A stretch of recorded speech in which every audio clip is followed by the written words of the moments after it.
Oh, shit, that's hot.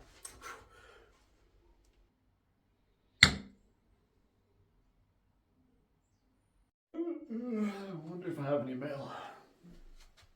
Oh.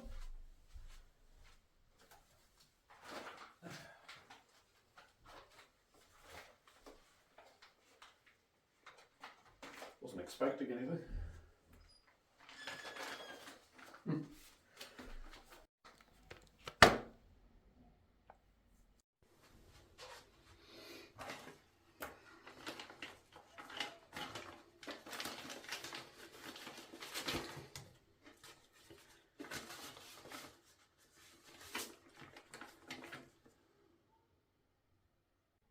Dear Max, in this envelope is a key, and what comes with this key is a mansion, which is yours.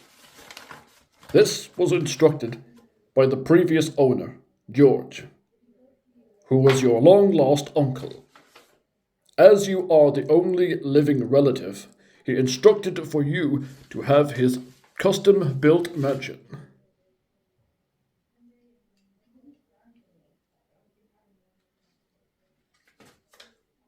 Oh, and as for the glasses, they will help you to see them. Good luck.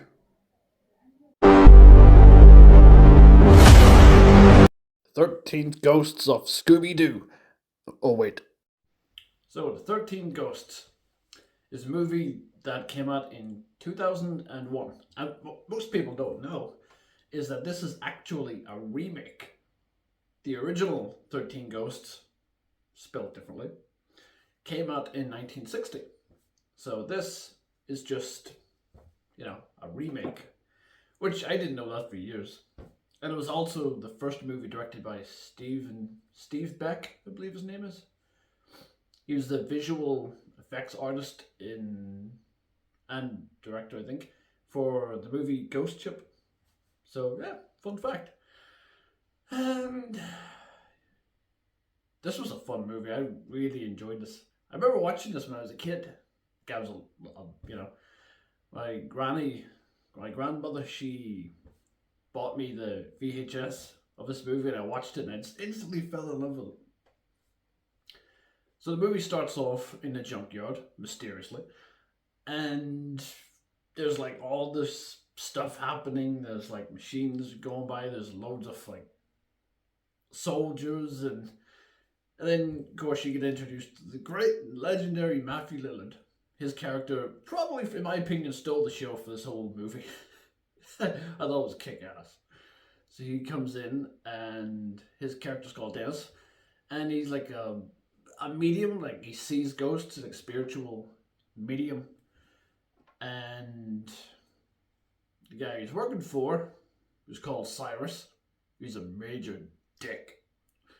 Uh, he, he's basically trying to steal ghosts, and he's using Dennis to spot them and see them so he can fucking ghost bust their asses and take them home. It's a weird concept, I know, but so you get that, and and you can already tell that Dennis is one of those characters is like, he's really edgy. Like, he tries to take like some pills, and like Cyrus knocks it out of his hand and says he has to be level headed. He has to be, But also Dennis doesn't like to be touched, like physically, like at all, because he'll start getting flashes of whoever's touching him, of their lives in his head. So that'd be torture, wouldn't it? It's like that advert years ago. It used to be on TV, where everything the guy touched turned to Skittles. He touches a kid, it turns his Skittles everything, and you imagine that life like, God, it'd be awful not being able to hold your kids and stuff. So it reminded me of that. I know it's random as fuck comparison, I know. And so all this shit happens, and soldiers are getting killed one by one, being laid slate. And then eventually Cyrus, we find him, he also dead. And then the movie has this really cool shot where like pans to this husband, like sitting in a window, and all happy and, the nice, happy family, and the camera keeps panning. And then you don't see, but you hear, like, a lot of dramatic, like, events. Like, you hear his wife, and then you hear the smoke alarm going off, and then, his wife unfortunately doesn't make it out of the house and, loses her life. And it pans right back to the husband again, but this time he's on his own. And just like, you can tell he has the weight of the world on his shoulders, which is unfortunate. His character is called Arthur. And they're all living in this tiny ass little house. And tripping over everything. The husband's tripping over fucking skateboards and shit. So, there's the nanny, there's his older daughter, younger son, Bobby, and himself, so all cramped in a small little spot. And then you get a knock on the door, and it's this random lawyer. Fucking smug bastard. Oh, I hate this guy's face, I seriously do. Look at it! You don't want to punch that? So he comes in, he says, we're here to give you this big fucking mansion, this custom built manor. It's like a glass house, and he sets a video on a Cyrus, and he's saying that over the years that, he's built this big mansion and he wants to give it to Arthur and his family. Like, that's not shady at all. Like, if that happens, you're not going to sit there and not ask questions. Although Arthur does ask questions after he goes to the house, about taxes and shit. And then, when someone says, oh, you don't have to worry about taxes, you don't have to pay a thing, they're bullshitting you.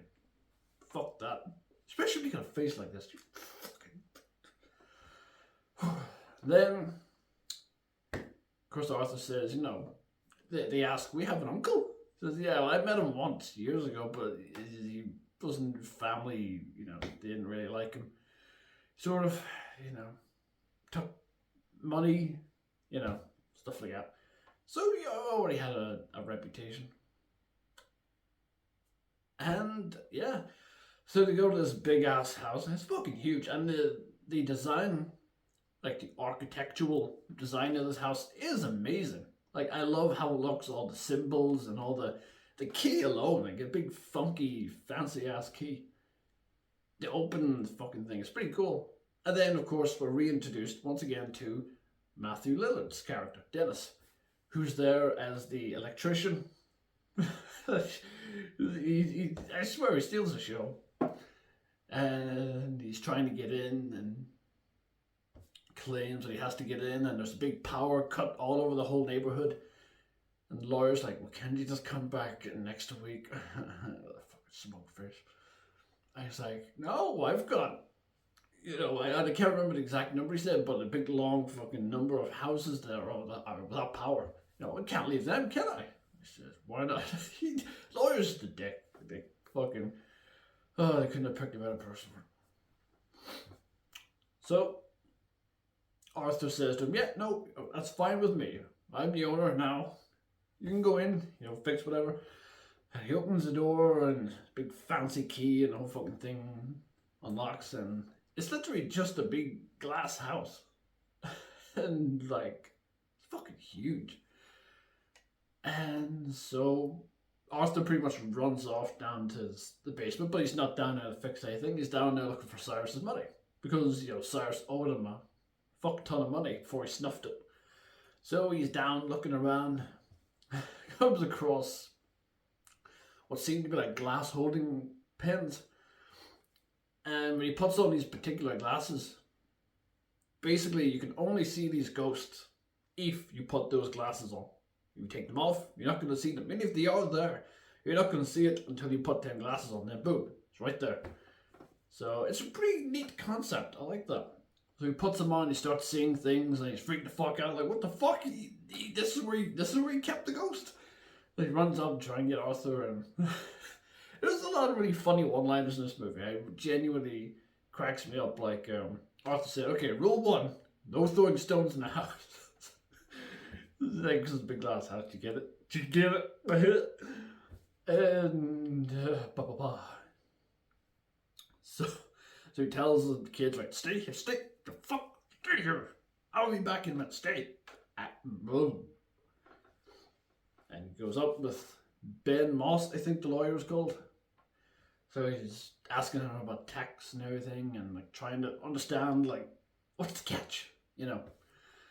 And then, of course, the kids don't listen. They're like, 3, 2, 1, let's go! And they all fucking run to explore. You know, if you were younger, you would do that. Let's be honest, you would. Big fuck ass fancy house. Of course, you're gonna run around and explore it.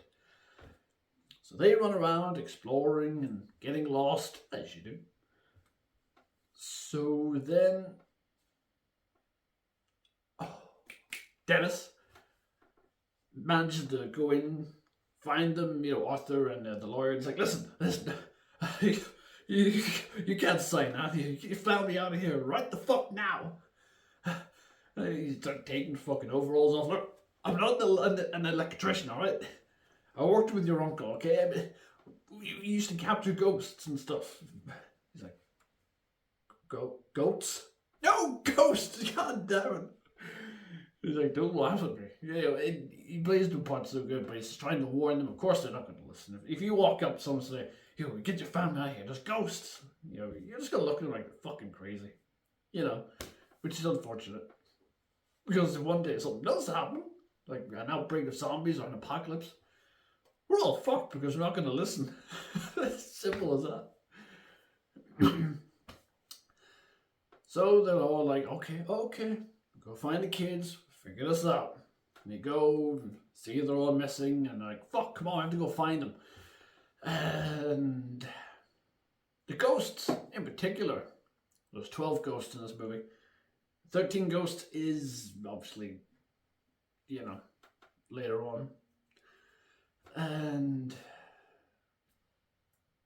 so the ghosts, basically, I'll show you them and what their names are, is the jackal, the great child with the dire mother, the torso, who I think is quite adorable, the firstborn son, the bound woman, the angry princess,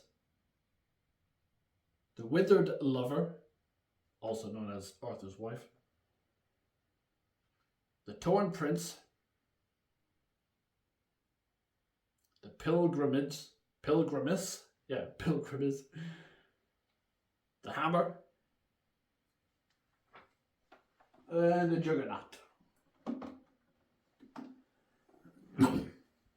So, I'm not going to get into their origins, but if you would like me to make a separate video, primarily based on the history of each ghost and about the Black Zodiac and, you know, the origins, just let me know in the comments below if that's what you would want, because I can, you know, I'd happily do it for you. It's just, you know, I know a lot of people who watch these reviews don't want to go down a big, long history. They just want to get to the point. Tell me about the movie, you know, so I can make them 2 separate videos if you'd like, but let me know in the comments below what you think. If you would like that or not, maybe you wouldn't have any interest. So you have all them amazing designs. Every single one of them. My personal favorite would be the hammer and the jackal. The jackal's pretty kick-ass. So yeah, you have Bobby wandering off, getting lost with his little scooter, and he's lured to come downstairs. You know, you hear a voice saying, come on down, but then you also hear a woman's voice saying, Bobby, don't come down here. Which is the withered lover. That would be, obviously, that's going to be his mum. And the movie is, you know, like I said, it's got a lot of good one-liners. One of my favorite scenes is when the lawyer finally gets killed. Yes. Fuck this dude. So, there's a line he uttered. I remember when I was a kid, I laughed my head off like so bad, like for a solid 3 minutes. Right, he puts the glasses on, sees the ghost, and he sees the angry princess. It's like, hey, nice tits. It was the way he said it, like just like it was a casual compliment you give anybody in the street. I was like, what the fuck, dude? How about like, hey, nice, nice hair, nice smile. No, straight to the point. But his death was gnarly as fuck. The princess basically gets out of the thing as there's a big ass brief suitcase with money.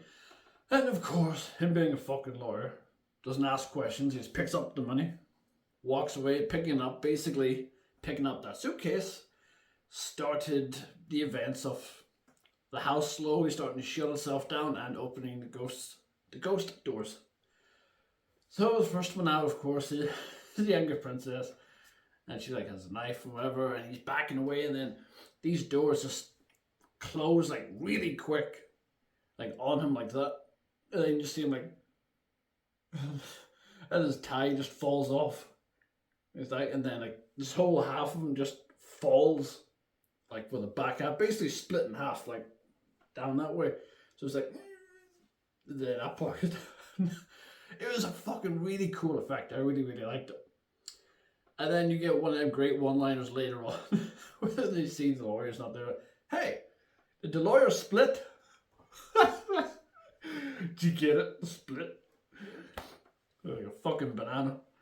Oh shit. So his dumbass got killed, thank fuck. And you get Dennis is trying to convince everybody, listen, you don't see what I see, So everyone's just running around figuring out how the fuck do we get out of here? Well, looking for exits and they never do. They just get beaten around by ghosts, left, right, center. And just, And then I remember when I was a kid, never, near the end, never eventually Dennis gets killed. And I remember being so good at it when I was a kid. I was like, no! He was my favorite character. He still is my favorite character in the movie. And the way he dies too, because earlier on he goes up against the glass and he puts the glasses on and the hammer just bangs the thing like a nail against the glass and scares the shit out of him. He's like, how do they do that? They wait until you're that fucking close before they... And he gives the finger, and then he gets flashbacks or flash forwards of his death, and he's walking around oh shit, what? So that happens. Then eventually it does happen, exactly scene for scene. And then we're introduced to a female character called Colina, I think her name was. And she was a badass. She came out like a fucking flare and ready to whoop some ass. So she managed to throw the flare at the jackal. The jackal disappears because it was attacking his daughter, which is vicious as fuck. That's it was like a cat, fuck that shit. Cats are cute, but they're vicious.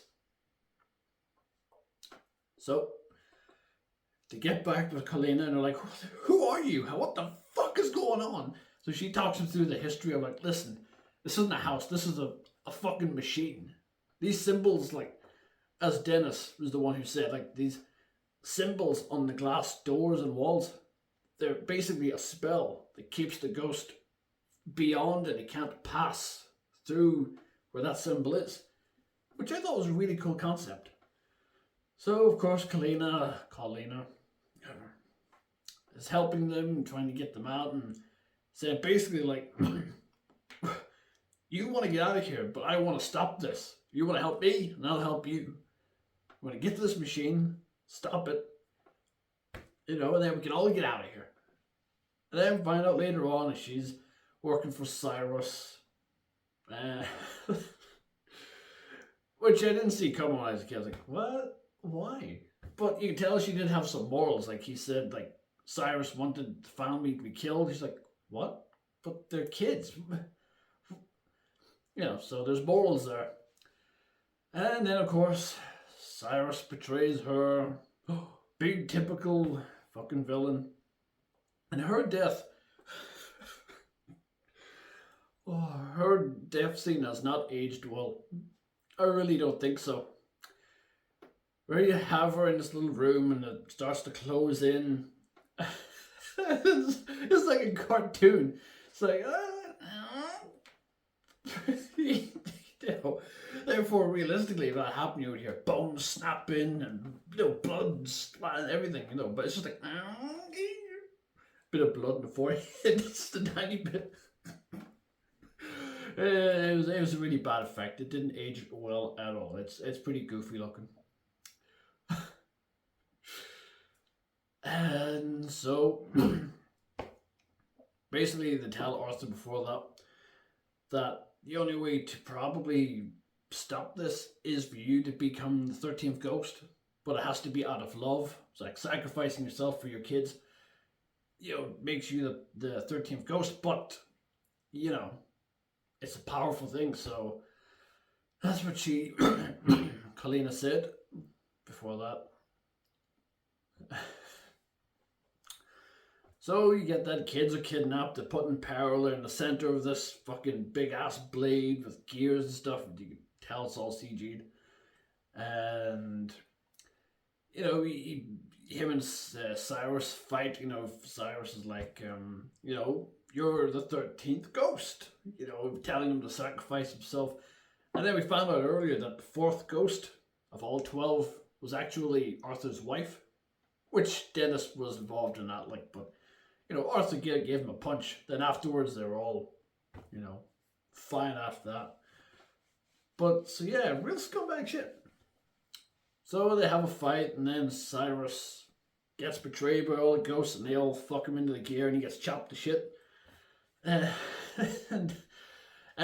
Arthur is like, okay, what do I do? And then Dennis's ghost appears and tells him, look, you still have that power. It's still in you, but it all depends on how you use it.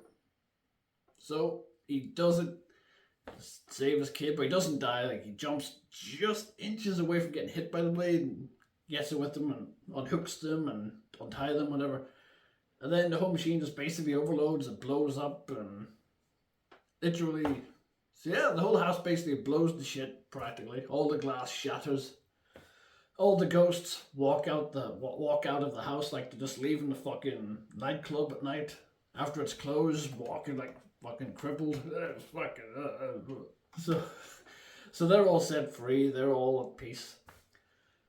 And the last line of the movie is the nanny, and she's like, "Right, that's it. I ain't gonna be no nanny anymore. Fuck this shit." And then the movie ends. So yet another one-liner. Brilliant. So yeah, overall this movie was kick-ass. I really enjoyed it. It's pretty nostalgic for me. I remember it as a kid. There's some effects that haven't aged so well, but you're gonna get movies like that, At the time, maybe it was like, wow, mind-blowing stuff, this is amazing. And, but then as time progresses, it just stays in that year, But early 2000s, there were a lot of bad effects. Looking at you, The Mummy Returns. So, score-wise, I'd have to give this... Yeah, I'd give us a solid 7.5 out of 10. It's a genuinely great movie. It's fun, Matthew Lillard, fun as always. The whole concept is cool. The ghosts, the effects, all of it. It's just overall a great movie. If you haven't seen it yet, check it out. What are you waiting for? Go and watch it. So yeah, if you've made it this far, thank you for watching. I wholeheartedly appreciate that. And if you think I've earned it, please hit the like and subscribe buttons. It only takes a second. I've got a lot more content coming. And yeah, as I said earlier, if you'd like me to make a separate individual video talking about the history of all these ghosts and about the Black Zodiac and all the history and things, just let me know in the comments below and I'll get straight on to it. So yeah, overall, thank you for watching and I appreciate every single one of you. And as always, don't kill anyone. Yeah, I think that went pretty well.